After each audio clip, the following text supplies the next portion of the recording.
La 17e leçon de notre cours d'herméneutique et les prophéties bibliques est la continuation, la suite normale, logique, si vous voulez, chronologique du 16e chapitre et porte toujours sur les prophéties déjà accomplies, l'accomplissement de la prophétie étant l'interprétation littérale de la prophétie en question. L'exemple qui nous vient à l'esprit maintenant est celui du prophète Élie. Et ça, c'est un exemple qui nous offre un trait digne de figurer dans cette étude sur les prophéties bibliques et leur interprétation ou leur herméneutique. Et quand on dit leur herméneutique, c'est-à-dire leur interprétation spéciale. Comment les prophéties bibliques s'interprètent elles-mêmes. Comment elles se donnent elles-mêmes avec leur propre signification historique. Alors, la prédication que le prophète Élie fit à Akab, en lui disant qu'il ne pleuvrait pas durant 3 ans et plus. Et cette prophétie s'accomplit effectivement dans 1 Roi 17, 1 et dans 1 Roi 18, 41, 45, nous trouvons l'accomplissement de cette prophétie. Élisée nous offre un trait non moins remarquable d'un prophète authentique. Et il a dit, la pluie ne tombera pas sinon en ma parole. Et pendant 3 ans et 6 mois, la pluie n'est pas tombée. Elle n'est revenue sur la terre d'Israël que par la parole du prophète, parole qu'il a reçue de Dieu.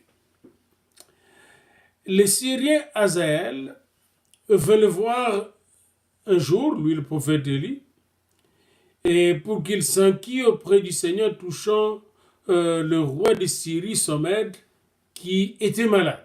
Il veut voir Élisée et les disciples d'Élie. Après le départ d'Élie au ciel, ça c'est un autre sujet, le roi de Syrie était malade et Hazaël, qui était un des généraux du roi, fut envoyé au prophète Élisée pour savoir, n'est-ce pas, si le roi allait sortir indemne de cette maladie. Eh bien, l'Éternel a révélé à Élisée ce qui allait se passer, que ce roi devait mourir. Eh bien, ce roi est effectivement mort. Et en même temps, Élisée dit à Hazaël que Hazaël lui-même allait devenir un roi. Il allait prendre la place du roi. Cela est arrivé littéralement. Alors qu'Hazaël s'écria lui-même plein d'étonnement, il dit, mais qu'est-ce que ton serviteur, ce chien, pour faire de si grandes choses? Eh bien, ces grandes choses prophétisées par Élisée se sont produites dans la vie de Hazaël parce que c'était la parole de celui qui connaît tout, l'omniscient, et de celui qui peut tout, l'omnipotent. Justement, dans la prophétie, nous découvrons à la fois l'omniscience et l'omnipotence de Dieu. 2 Rois 8, 7 à 15, 2 Rois 9, 14, 2 Rois 10, 32, 2 Rois 12, 17 et 2 Rois 13, 22 nous montrent la réalisation de la prophétie d'Élisée. Alors, Élie prophétisa qu'il n'y aura pas de pluie pendant 3 ans et 6 mois en Israël, et cette prophétie se réalisa. Et plus tard, Élisée prophétisant qu'Hazaël allait devenir, n'est-ce pas, le roi de la Syrie, et cela est arrivé au temps, n'est-ce pas, d'Élisée. Cette prophétie s'est réalisée littéralement et son interprétation était donc dans sa réalisation historique. Autrement dit, ce que j'essaye de nous apprendre ici, ou d'apprendre ensemble avec vous, c'est que la prophétie s'interprète littéralement par sa réalisation historique. Nous lisons dans le 21e chapitre de 2 Chroniques, versets 14-15, qu'un écrit fut apporté à Joram de la part du prophète Élie. Joram qui était un roi et qui, après lui avoir reproché les crimes de son apostasie et celui d'avoir massacré ses frères de la maison de son père qui étaient meilleurs que lui, se termine ainsi ces messages. Voici l'Éternel frappera ton peuple d'une grande plaie, tes fils, tes femmes et tout ce qui t'appartient. Et toi, il te frappera d'une maladie violente, d'une maladie d'entrailles qui augmentera de jour en jour jusqu'à ce que tes entrailles sortent par la force. Nous voyons dans ces mêmes chapitres, n'est-ce pas, ces chapitres 21 de Chroniques, nous voyons que les Arabes et les Philistins pillèrent toutes les richesses du roi Joram et lui enlevèrent ses femmes et ses enfants. Et après cela, le Seigneur le frappa dans ses entrailles d'une maladie incurable. Ses entrailles sortirent par la force de sa maladie et il expira d'affreux tourments. Encore ici, la prophétie du prophète, du serviteur de Dieu, qui était une parole venant de Dieu, se réalisa littéralement, et cette réalisation fut l'interprétation littérale de cette révélation. Et revenons au livre de Josué qui prophétisa sur Jéricho, au 26e chapitre, au 26e verset plutôt, du 6e chapitre de Josué. Et ce chapitre contient une étonnante prédication.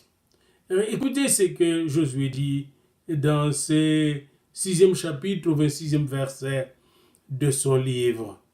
Maudit soit devant l'Éternel l'homme qui se lèvera pour rebâtir cette ville de Jéricho. Il en jettera le fondement au prix de son premier-né et il en posera le porte au prix de son jeune fils. Après cette malédiction, Jéricho resta déserte. Pendant des siècles, personne n'osa s'exposer à de telles éventualités en rebâtissant la ville.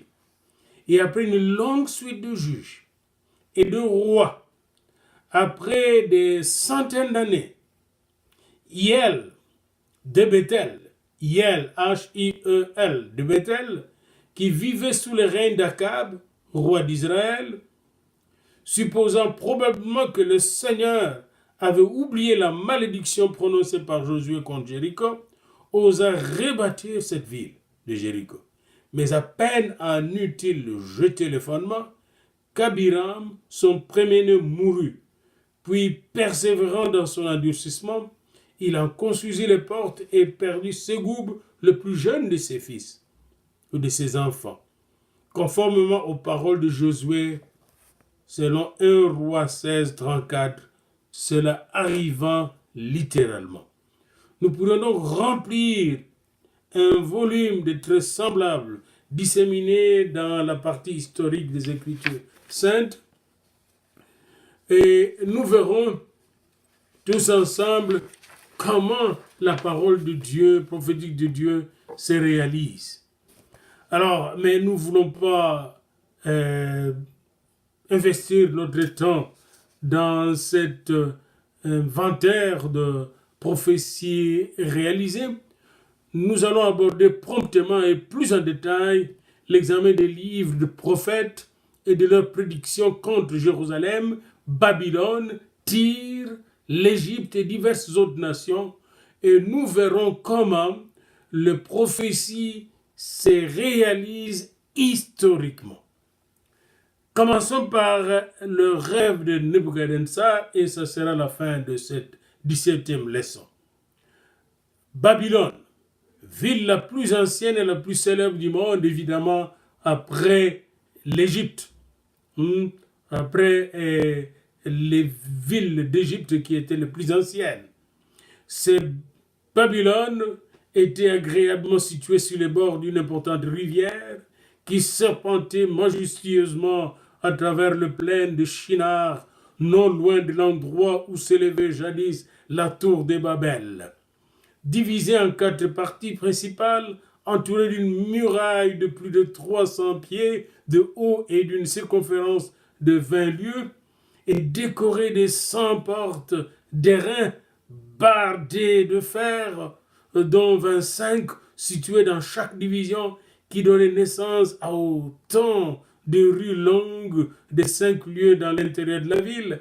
Cette immense capitale était ainsi disposée en vastes carrés réguliers d'une même étendue. Une ville bien battue dont on retrouve rarement la beauté aujourd'hui dans nos villes modernes qui sont devenues comme des poubelles ou des prisons, n'est-ce pas, d'êtres vivants.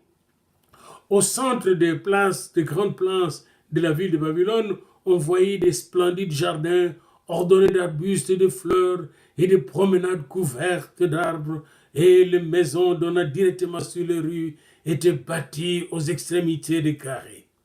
Au centre de la cité s'élevaient les magnifiques palais du roi Nebuchadnezzar, qui était au centre de la ville, et Nebuchadnezzar, n'est-ce pas, son palais même dictait, n'est-ce pas, les lois, n'est-ce pas, et c'est à partir de son palais qu'il dictait les lois de tout l'univers. Il dominait, il était le roi des rois. Ce puissant monarque était une nuit plongé dans le sommeil. Et quand il plut au Seigneur de soulever devant lui le sombre voile de l'avenir et de lui présenter en vision l'histoire du monde dans tout son ensemble jusqu'à la consommation de toutes choses, il reçut donc une révélation sous forme de songe très symbolique. Et là, au réveil, tellement qu'il était traumatisé, qu'il oublia son songe. Troublé, il voulait à tout prix se rappeler de ce songe et obtenir la signification. Il appela tous ces sages, ces savants, ces magiciens, ces astrologues pour lui révéler la chose. Aucun de ces magiciens n'était capable de lui révéler la chose. Puis un certain Daniel, homme de Dieu, savant et conseiller politique, vint lui donner, n'est-ce pas, cette révélation qu'il a eue après un temps de prière où lui et ses amis, Shadrach, Meshach et Abednego, se furent, n'est-ce pas, n'est-ce pas, entraînés dans la prière pour recevoir, n'est-ce pas, de la part de Dieu, les fameux songes. Donc Nabuchodonosor voyait une grande statue, avait vu une grande statue, dont la tête était d'or très pur. Sa poitrine et ses bras étaient d'argent. Son ventre et ses cuisses étaient d'airain. Ses jambes de fer. Ses pieds en partie de fer et en partie d'argile.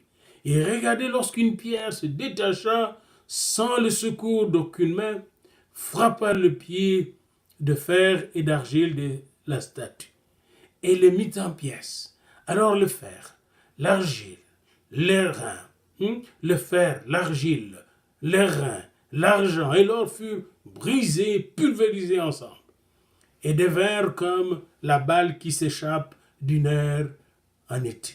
Le vent les emporta et nulle trace n'en fut retrouvée. Mais la pierre qui avait frappé la statue devint une grande montagne et remplit toute la terre. Maintenant, la question herméneutiquement, c'est-à-dire comment interpréter techniquement, scientifiquement, toute la symbolique de ce songe de Nebuchadnezzar. Eh bien, il ne faut pas essayer de l'interpréter selon les techniques d'interprétation onirique de ce monde. Ces rêves ces songes plutôt, parce que ce n'est pas un rêve, plutôt un songe. Je vous donnerai dans un cours spécial la différence entre songe, rêve et vision, ou rêve, songe et vision. Pour le moment, contentons-nous de la compréhension que Daniel nous donna de ses rêves, de ses songes plutôt.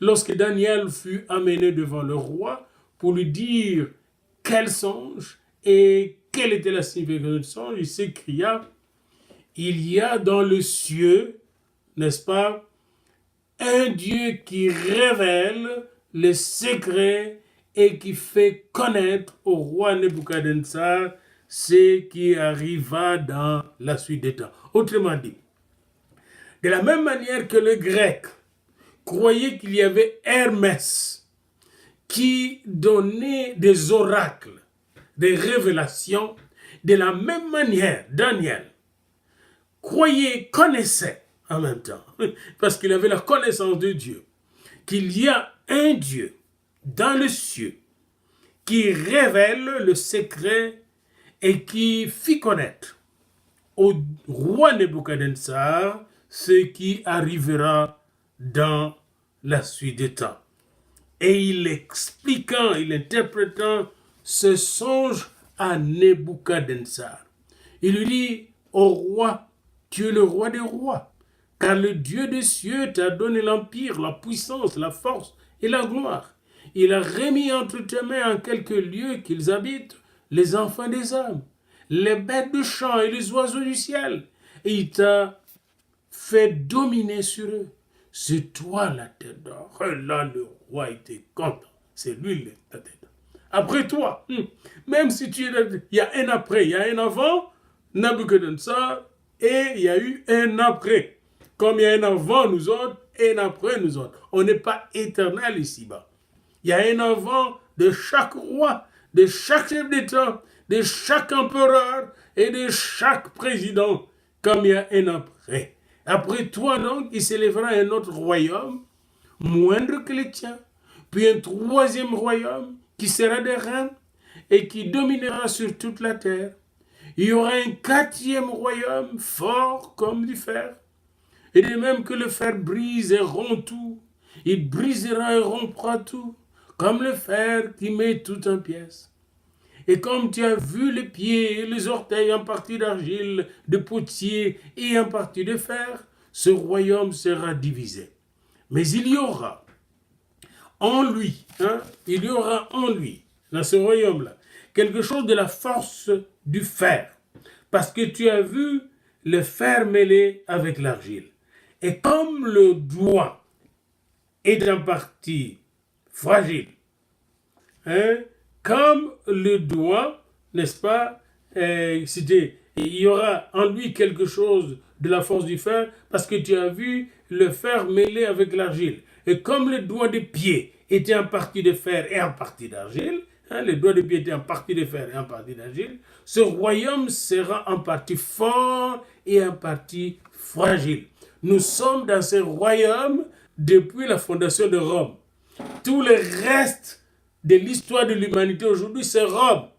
Nous sommes dans ces alliances qui sont en partie de fer et en partie d'argile, en partie de tyrannie et en partie de démocratie. Et même là où il y a la démocratie, il y a la tyrannie des capitalistes et des industriels avec leurs armes.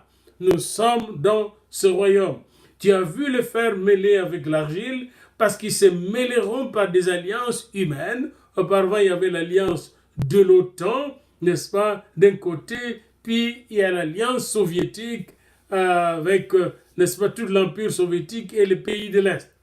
Eh bien, aujourd'hui, de plus en plus, ces alliances cassées, bien que cassées par la démocratisation et la chute du mur de Berlin, ces alliances-là sont toujours en train de survivre. Et ces alliances démontrent justement la précarité de la politique de l'humanité. Les gens sont unis par des alliances très fragiles. En fait, ils ne sont point unis l'un à l'autre. Ce qui rassemble les États, ce sont les intérêts. Même les hommes en général, ils s'unissent par intérêt. De même que le fer ne s'allie point avec l'argile, jamais un État ne va s'allier avec une autre ou une tribu avec une autre tribu. Les alliances ne sont que des alliances fragiles, des alliances d'intérêt. Alors dans les temps où tous ces rois sembleront être unis autour d'un chef, le Dieu des cieux suscitera un royaume qui ne sera point détruit, et c'est ça le royaume des cieux que nous verrons, n'est-ce pas, vers la fin de notre cours, lorsque nous parlerons de la fin des temps. Et la venue de ce royaume, n'est-ce pas, le roi de ce royaume brisera et anéantira tous les royaumes de la terre, et son royaume subsistera éternellement. Lisez cela dans Daniel 2, 28, 37 jusqu'à 45, Daniel 2, 28 et 37 jusqu'à 45. Et pour terminer ce cours, n'est-ce pas, cette leçon, plutôt la leçon 17, sur la révélation que Dieu donna à Nabuchodonosor, voici la question principale. Comment la vision de la statue de Nabuchodonosor fut-elle interprétée par Daniel?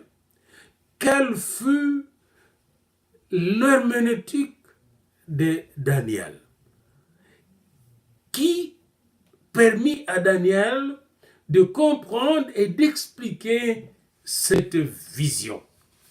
Et que pensez-vous de cette vision par rapport à l'histoire de nos nations aujourd'hui?